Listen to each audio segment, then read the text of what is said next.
I'm so happy to have you guys here. Let's jump right into it. So today's topic is mental health and mental health medication stigma and discrepancies that people may have on the topic. But we're here to debunk a few things that people may think about these things that may be deterring them from getting the help that they need. So I'm trying to look at hold on, I'm trying to look at the notes I had on this that I started off with. Um, our first discrepancy that we're going to debunk is psychiatric medications are bad and are just a crunch for weak people who cannot take care of their problems. Um, who would like to speak first? Oxa, would you like to go? Sure. I think it's important to note that your mental health is just as important as your physical health. So just like you would take medication for heart problem or back pain, whatever, you should also take care of your mental health. And, the medications that are prescribed to you by your medical professional are the best interest for you, and you should take them regularly as prescribed so that you can get better and start a journey towards healing. That's an excellent answer. I do agree. Yeah, I couldn't have said it better myself. That was beautiful. That was I think take I think because the brain is such a important organ, an important part of our life that we give it too much credit. It also has days where it cannot function, it cannot release dopamine or serotonin, and we do need help, or we just need to talk out our problems with a trained professional that went to school to deal with this. And Absolutely. Spewing things that you may not have researched about it, or like saying like this stuff you're going to be on it forever, whatever, what have you, will really have people having lifelong effects for not taking the short period of time to get on that medication or get the help that they need. So I think that is an excellent point that you make, that it is just like our back or our heart, that we need to take care of our body, our mind. I want to say that we have hurdles to getting into therapy, and some people then will say, well, I'm in therapy so I don't need the medication because I'll do the behavioral. And what we find in all the research shows is that if it's recommended that you need medication and therapy combined work quicker, work better than therapy alone or medication alone. So that combination might actually lead to a shorter term for you needing to be in therapy, and perhaps a shorter term for you needing to be on medication. There's a small percentage of the population whose brain chemistry is such that they may need medication for their lives. The vast majority are dealing with situational issues or shorter term problems where medication can really help them to avail themselves to therapy and the strategies and techniques that they need to learn to be more productive and happier and more engaged in life. Absolutely. I agree. For our next, let me see. The next myth you have is psychiatric medications are addictive. Thank you for reading those. Oh, I forgot to send them to you guys. Thank you so much. Read it one more time. Psychiatric medications are addictive. That's a myth. Myth. Yes. All these are incorrect. Where these are just maybe terms that people who are seeking these medications out may hear that can deter them. But Dr. Sporn, would you like to talk first on this? Sure. The reality is that most psychiatric medications are not addictive at all. And with the help of a psychiatrist, you can slowly taper off of them and have no long-term side effects of having been on the medication. For a very small percentage of the population, there are medications that have side effects. Typically, these are benign. These are not as significant. And, we talked about earlier when we were discussing this topic, weighing the costs and benefits of being on a medication that may have some minor side effects versus struggling with anxiety or depression that really impedes your function. And when a professional like myself is recommending medication, I'm not somebody who's saying, hey, go to a psychiatrist to every one of my clients. The vast majority are not on medication. However, those who I do recommend see a psychiatrist, I'm recommending that because we've worked in therapy, we've tried to address the problem behaviorally, and I'm now believing that this is more of a neuropsychological issue, more brain chemistry, and they'd be aided by a instrument to assist in balancing their neurobiology. And my concern of them not doing that is they're not engaging fully in their life. Social anxiety, they're not engaging with their peers, they're not able to work, they may not feel confident and competent. Right. That is an excellent point. I see one of our viewers has said, they say once you get on them, there's no going back. And see, there you are the king or queen or ruler of your body. Like if you and your psychiatrist have worked out a plan for you to be on them for a certain amount of months, certain amount of weeks, and then doyle off of them, taking them less and less, that's usually the treatment of which I have had experience with my mental health medication, and the people who I know who have experienced being on antidepressants or what have you have also experienced. It's not, and nobody says this stuff about anything else they get prescribed for, like a toothache, or like if they get prescribed stuff for like, oh, like there are real opioid addictions, and real what do they call pain reliever. Yeah, pain reliever addictives. Go ahead. So, and I want us to look at too the things that people are doing to self-medicate.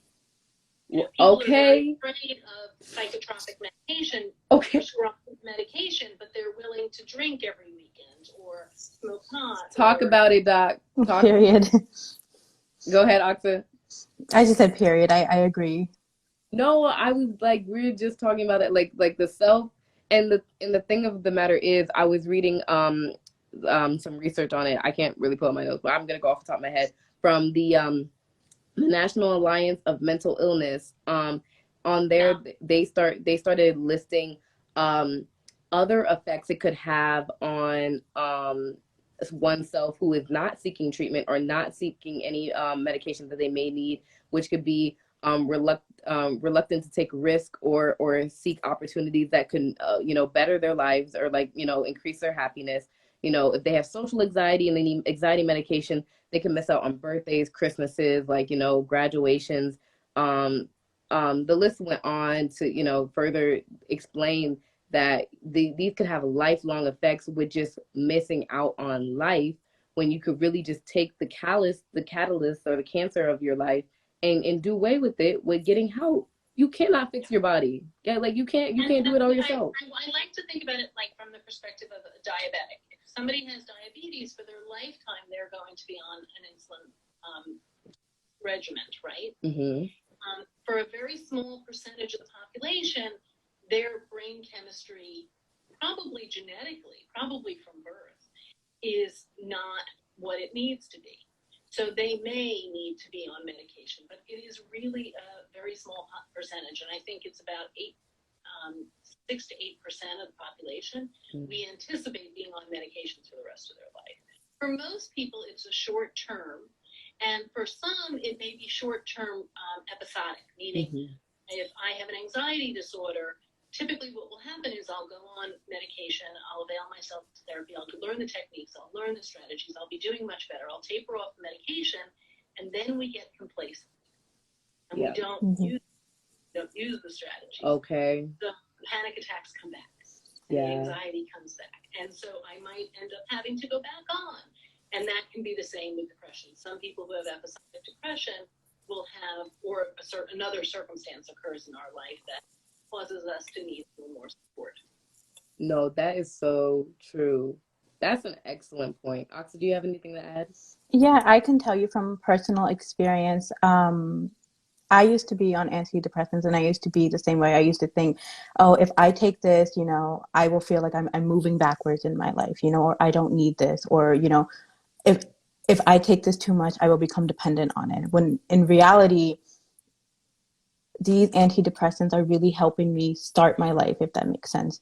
Everything in life, I think, without help can be a cycle. So if you I noticed personally that like when I would take the medication, I thought that I was getting better. I would stop taking them, and then I would be back in that same hole again. And I would have to start taking it again, and then the cycle continued. But in reality, the antidepressants, the medications that my doctor had prescribed me were actually helping me start my life over again, helping me become better, you know?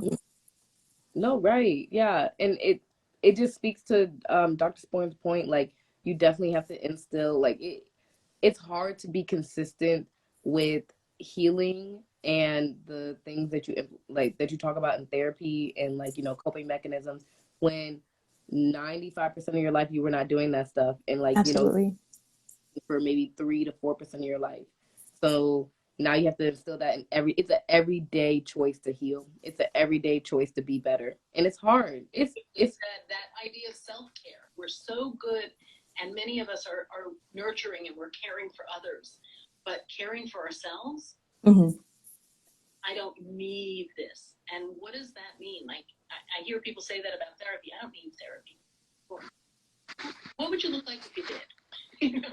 And most people in outpatient therapy are 100% functional. You would meet them at a party and think they're happy, they're wonderful, they're doing great in their life, they're successful, but they're struggling with things that may not be so overt. You may not see them, and we all have those things. This idea that nobody would ever say, I don't need chemo, or I don't need radiation, I don't need insulin, if they had a disease. And this is the same. Our brain, it alters just like all of our other organs, or heart medicine. If you need a statin, nobody's going to say, I don't need that heart medication. Your doctor prescribed it, you take it. No, literally. And I saw a tweet. I'll move on to the next one. I was just gonna say this one thing. I saw a tweet like a month ago, and it was like, people say if when you get on mental health medication, you're gonna be on that for the rest of your life. And what if what if you're on and off mental health medication for the rest of your life? What if you are? And so what? I have very bad eyesight. I will have to wear glasses or contacts from the time I wake up to the time I go to bed for the rest of my life, unless I get like an extensive surgery. And that is okay. That's okay. Like these people swear they got PhDs and they took the MCAT and went and did like their attending and are doctors. That is between you and your psychiatrist. Like there's no shame as long as you're getting better. Hold on one second. Dr. Sporn, do you still have it up? Do you have the third? So the third one you had is I'll feel better right away. This is a myth. If I take this medication, sometimes clients will come in a week later and say, yeah, I'm not feeling better. It's not working. So I'm going to stop it. And sometimes they even do go off of it. Like, I don't see a difference the next day. Mm-hmm. And for most psychotropic medication, with one exception, two exceptions actually. One is attention deficit medicine, so what we call psychostimulants.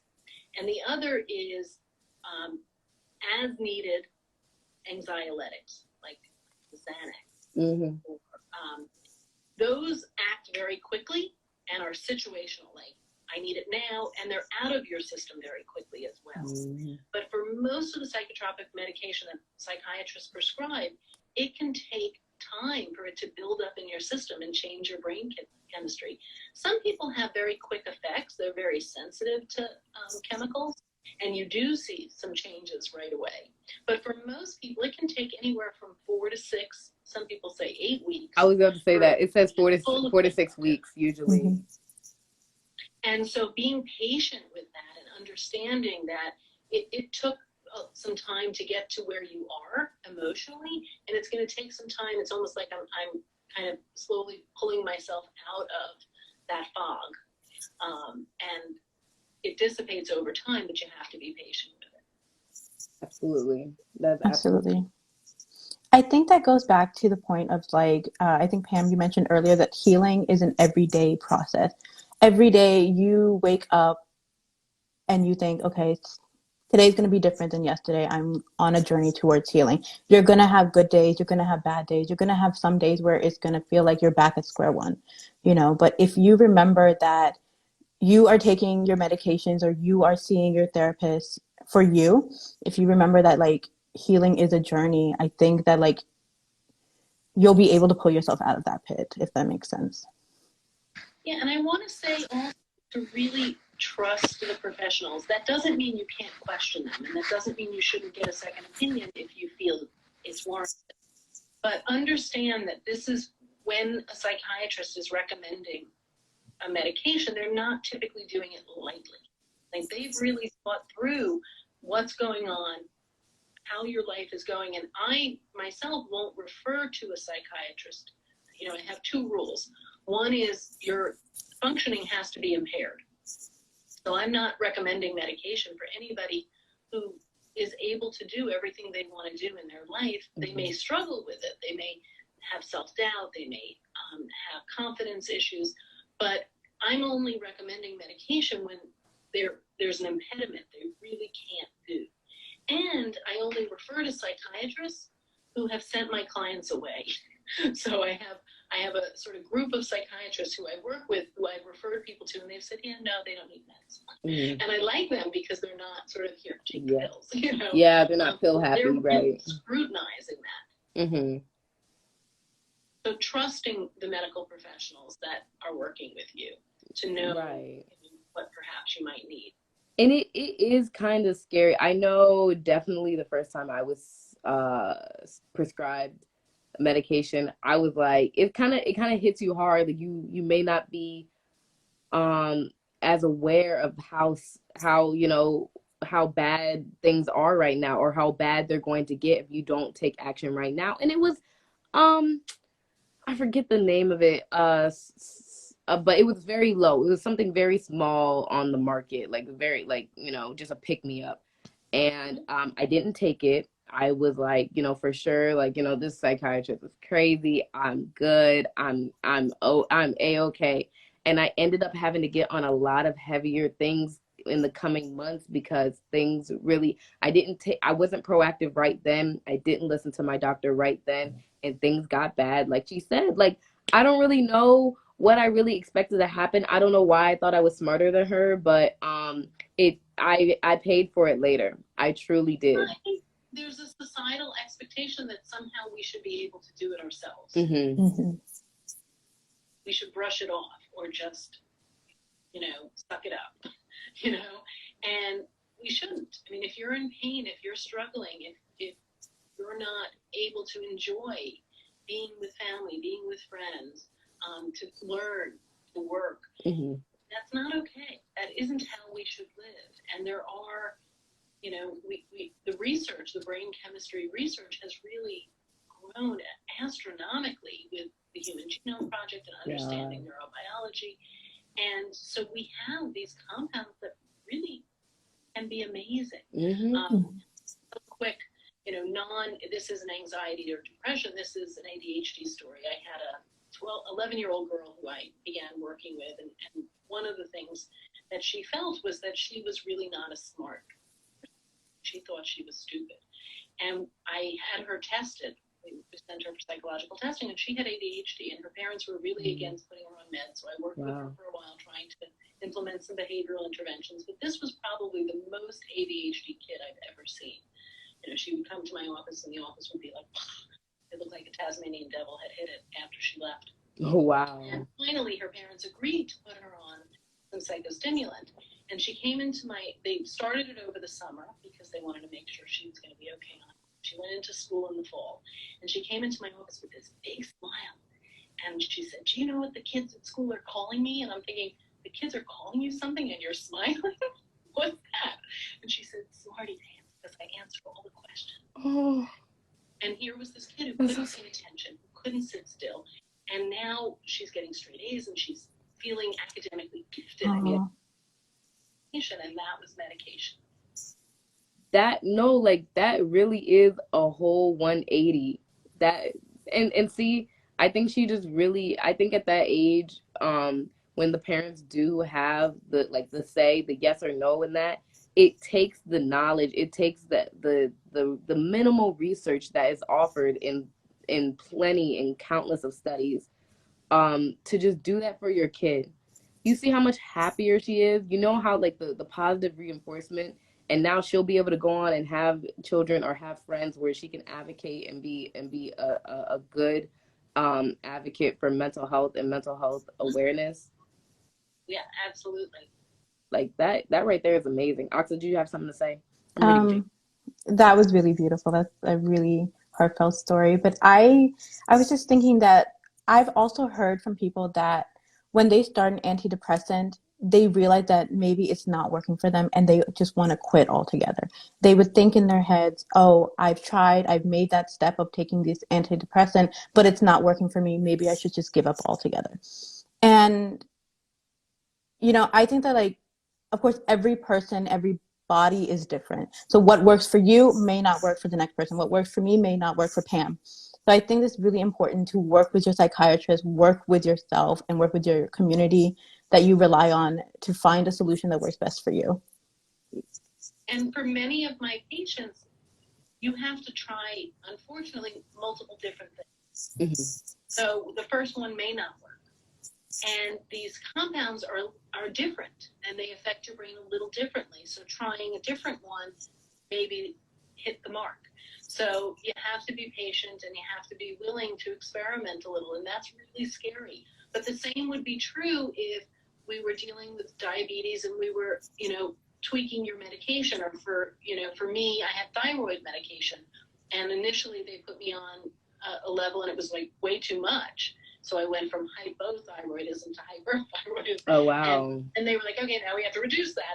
And so that happens with other medicines, and we tolerate it. But for some reason with psychology, it feels like we have to get it right. Or right the first time. Like, yeah, you're held to a higher pedestal for whatever reason. Like, you have to know, who you're working with. And it's a trial. It definitely is a trial and error. I've had to send medications back like, yeah, it fixed this, but it messed up this. I don't like that. Right. Feedback, being able to, I would say one of the criteria for choosing a psychiatrist, I would recommend somebody who is responsive to you. So when you calls you back. What? Who, really is responsive to when you say, this doesn't make me feel well. Like, they're listening, they hear you, and they're willing to make changes. They may say, see if you can tolerate it, because some medications you have an initial physiological reaction, and that drops off. So you may experience some stomach aches, headaches, and once you're on it for a week, they go away. Others, that's a pretty bad sign, and we want to take you off of that, right? Yeah. No, right. So just making sure that the person who you're working with is responsive to you. No, absolutely. I have run out of I've run out of antidepressants before and could not get in contact with my psychiatrist for 7 days. That was an amazing time. Wouldn't recommend it. Wouldn't do it again. But such a lovely, such a great time. Yeah, no, that was great. No, I stopped seeing her. I see somebody else now. Yes, and good fit, right? You want a good fit for you. Right. Oxa, do you have anything else to say? I also want to say that it's totally okay if you feel that your psychiatrist is not the best for you. I know, Pam, you and I have had many discussions about how our psychiatrists just weren't listening and it was time to find someone else, and that's okay, because at the end of the day, there is a solution. You're going to get better. There is light at the end of the tunnel, and it's okay to keep looking for someone, keep searching until you find that right one. Right. Yeah, I'd say that it's like any relationship outside of those offices. Like, click or you don't. And if you don't click, like, I won't be insulted if somebody says to me, yeah, you're not right for me. I'm going to help you find somebody who is, because I know not every therapist would be right for me. It's a certain personality, it's a certain content. Sometimes it's the office. Whatever it is, but you want to feel heard, you want to feel supported, you want to feel like you're in a safe place where you can say, this isn't working for me and I'm struggling, and have somebody say, okay, let's try something different. Absolutely. Certainly Absolutely. you need medication. Right. Yeah, I agree 1,000%. Close us off. Let's just have final remarks. If somebody on the call or on the live, I should say, is on the fence, like, should I take them, should I not? What's one thing you would leave them with right now to help them make their decision? So I would say if it's recommended for you, that I would give it a try. I don't want to say, like, what do you have to lose? But I do think that not taking them, you have a lot to lose, Wow. as we discussed earlier. So I would say that I would recommend giving it a try and seeing how it feels and seeing what you notice. And one of the suggestions I would also give is sometimes we don't notice differences in ourselves, Yeah. But asking the people around you, your friends, your family, do you notice any difference? So as you're going the 4 or 8 weeks, these are subtle differences. Now you may notice, I can go out more, I can socialize, I'm not all in my head and thinking negative thoughts, and sometimes you will notice, but other times your friends will be saying, you're so much more talkative, you're so much more engaged, you're so much more helpful around the house, you're so much less reactive when I ask you to do something. I just would say try it. That's an absolutely amazing answer. Thank you, Dr. Sporn. Aksa? I think Dr. Sporn hit the nail on the head. That was a beautiful sentiment. And I would just like to repeat, your mental health is just as important as your physical health. Just like you would take care of a headache or anything else, just like you would take Advil or Tylenol for that, it's always worth giving medication a try. You never know what difference it can make. Even if it's like a 10 milligram dosage or 100 milligram dosage, you never know how little or how big that difference can be. And even if you don't notice it, the people around you notice it. So I think that there's always a solution, and you should obviously give this a try. Yes. Thank you so much. Wonderful job, you guys. This is great. Thank you so much for keeping with us. Thank you. I think this was an excellent conversation. I'm going to have a summary article coming out on this for our Urban Health Media Project website. I want to give Dr. Sporn a round of applause. Thank you so much. She's been traveling today. We've had technical difficulties. She deserves a gold medal in these Olympics. In the Wi-Fi Olympics. Aksa, thank you so much. My amazing friend from high school. I hope to see you soon. Thank you so much. I hope everything is going well for you for the start of the school year and moving into your apartment. Thank you, Pam. Thank you so much for hanging in there. Thank you so much for watching our Therapy Thursday. We've moved to doing it bi-weekly, so please come back and see us in 2 weeks, and please check out our website to check out the article I'm going to write up about this, and our page. Please follow and share and look at the content that our lovely social media person, Pooja, puts out daily and weekly stuff. And we will see you guys in 2 Thursdays. Thank you. Bye. Thank you. Bye.